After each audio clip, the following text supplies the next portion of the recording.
Κορίτσια μου, γεια σας! Καλώς ήρθατε πίσω στο κανάλι μας.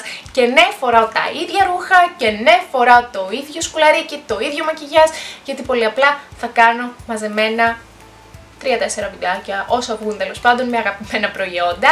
Στο συγκεκριμένο βίντεο πάμε να δούμε αγαπημένα foundations για το 2018. Άλλη μια χρονιά το foundation που έχει μπει για τα καλά στην καρδιά μου και πολύ δύσκολα το αλλάζω, δηλαδή θέλω κάθε τόσο να το ξαναπιάνω και να το φοράω γιατί μου αρέσει ιδιαιτέρως.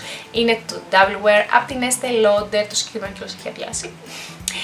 Έχω στο σιρταράκι μου πάντα stock από το συγκεκριμένο foundation, μου αρέσει πάρα πολύ, είναι μέτριας κάλυψης, δεν ξέρω για ποιο λόγο κάποιοι το βρίσκουν βαρύ, γιατί μου στέλνουν μηνύματα και μου λένε ότι μα πώς το φοράς αυτό, είναι αρκετά βαρύ. Πολύ απλά δεν πάνε όλα τα προϊόντα σε όλους, εγώ το βρίσκω πάρα πολύ ελαφρύ, είναι από τα foundation που τα φοράω και πραγματικά ξεχνάω ότι έχω κάτι στο πρόσωπό μου, δεν θέλει ανανέωση, δεν χρειάζεται να πουδράρω με συνέχεια γιατί να μου βγάζει λιπαρότητα, είναι ιδανικό για λιπαρές επιδερμίδες. Δεν έχω να πω κάτι άλλο για το συγκεκριμένο foundation, πραγματικά είναι από τα λίγα foundation που χαλάω τόσα μπουκαλάκια συνέχεια και απλά το αγαπώ.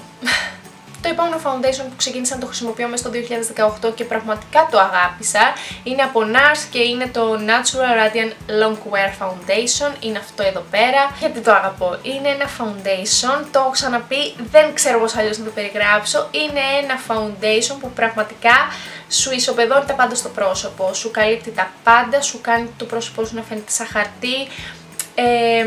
Είναι σαν να σου παίρνει λίγο από τη ζωντάνια του προσώπου σου, γιατί ακριβώς επειδή τα κάνει όλα flat, πρέπει εσύ μετά από πάνω να έρθεις να δημιουργήσεις πάλι τα βάθη σου, τα κοψίματά σου.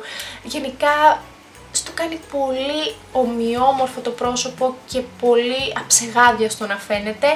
Μ' αρέσει πάρα πολύ. Δεν θεωρώ ότι είναι ένα foundation, το έχω ξαναπεί, το οποίο αφήνει αυτό το radiant αποτέλεσμα, το λαμπερό αποτέλεσμα που λέει. Εγώ θα το έβρισκα ημιμάτ σαν αποτέλεσμα. Μ' αρέσει πολύ γιατί απλά μου δίνει την κάλυψη που θέλω και τη διάρκεια που θέλω. Επόμενο foundation που ξεκίνησα να το χρησιμοποιώ από τα μέσα του καλοκαιριού, γιατί νομίζω είναι σχετικά καινούριο λανσάρισμα, είναι το Studio Skin από Smashbox. Γενικά το βρίσκω ελαστικό σαν foundation, δηλαδή δεν υπάρχει περίπτωση να σας ενοχλήσει ή να το βρείτε βαρύ και ενοχλητικό στο πρόσωπό σας.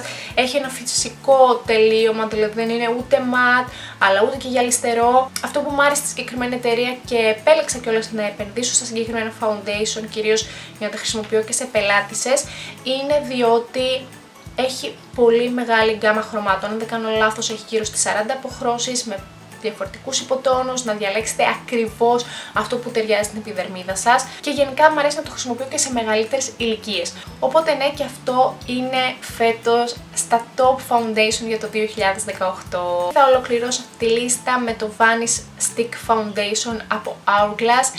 Είναι σε αυτήν εδώ την πολύ ωραία συσκευασία, είναι ένα ακριβό foundation, δεν αντιλέγω, αλλά σε stick είναι ίσως από τα λίγα foundation που έχω βρει και μου αρέσουν. Να σας πω ότι έχω δοκιμάσει το HD από Makeup Forever, το οποίο δεν μου άρεσε καθόλου.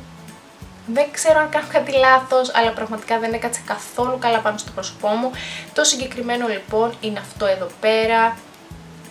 Είναι τριγωνικό και κοιτάξτε, φαίνεται νομίζω ότι έχει πολύ έντονη χρωστική, είναι πολύ opaque, αυτό μου αρέσει, δουλεύεται πάρα πολύ ωραία, ειδικά με το Beauty Blender εγώ έχω βρει ένα πραγματικά πολύ ωραίο κόμπο και το δουλεύω πολύ ωραία. Και την κάλυψη που θέλω, δεν είναι βαρύ παρόλο που είναι stick, γιατί σας το λέω, παράδειγμα χρησιμοποιώ πολύ επαγγελματικά τα stick της Kryolan. Δεν είναι ένα foundation που μπορείτε να το πάρετε και να το χρησιμοποιείτε καθημερινά. Θέλει πάρα πολύ δουλειά για να στρώσει, βέβαια άπαξ και το δουλέψεις δεν πάει πουθενά, γι' αυτό το χρησιμοποιώ και στις νύφες μου, είναι το foundation που βάζω σε νύφες. Το συγκεκριμένο όμως είναι κατάλληλο για καθημερινή χρήση γιατί είναι πάρα πολύ μαλακό.